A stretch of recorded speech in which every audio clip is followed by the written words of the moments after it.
సప్తమిని పురస్కరించుకుని నెల్లూరులోని రంగనాథ క్షేత్రంలో వాహనోత్సవాలు నిర్వహించారు. ఇక శ్రీదేవి భూదేవి సమేత దేవదేవునికి సూర్య భగవానుడి వాహనమై తన ప్రకాశంతో ప్రజ్వలిస్తూ భక్తులకు దర్శనమిచ్చారు.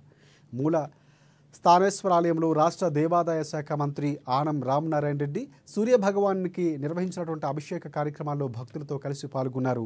జిల్లా వ్యాప్తంగా వైష్ణవాలయాల్లో విశేష పూజా కార్యక్రమాలు ఘనంగా నిర్వహించారు.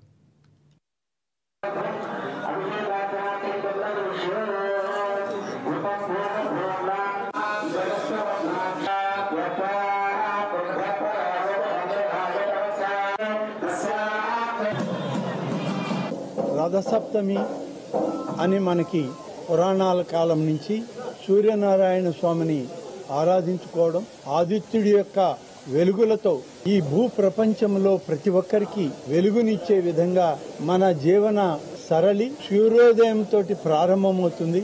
సూర్యుని యొక్క వెలుగులు ప్రతి ఒక్కరికి ఆ కిరణాలు తాకిన వెంటనే ఆ వెలుగుల్లో అందరం జనజీవనం మొత్తం ప్రారంభమవుతుంది. అటువంటి మహత్తరమైనటువంటి సూర్యనారాయణ స్వామి యొక్క పండుగ దినాన్ని ముఖ్యంగా ఆంధ్రప్రదేశ్ రాష్ట్ర ప్రభుత్వం గౌరవ ముఖ్యమంత్రి శ్రీ నారా చంద్రబాబు నాయుడు గారి యొక్క సూచన మేరకు అరసవల్లిలో జరిగే ఈ రథసప్తమి పండుగని మనం రాష్ట్ర పండుగగా గుర్తించి జీవోను విడుదల చేయడం జరిగింది దేవాదాయ శాఖ నుంచి.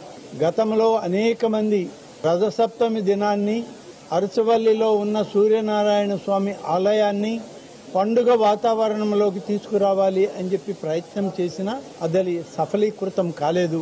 గౌరవ ముఖ్యమంత్రి శ్రీ చంద్రబాబు నాయుడు గారి సూచనల మేరకు వారి ఆదేశాలు తీసుకుని దేవాదాయ శాఖ అరసవల్లిలో జరిగేటువంటి రథసప్తమి వేడుకలని అలాగే ఈ రాష్ట్రంలో జరిగేటువంటి సూర్యనారాయణ స్వామి ఉత్సవాలన్నింటినీ కూడా రాష్ట్ర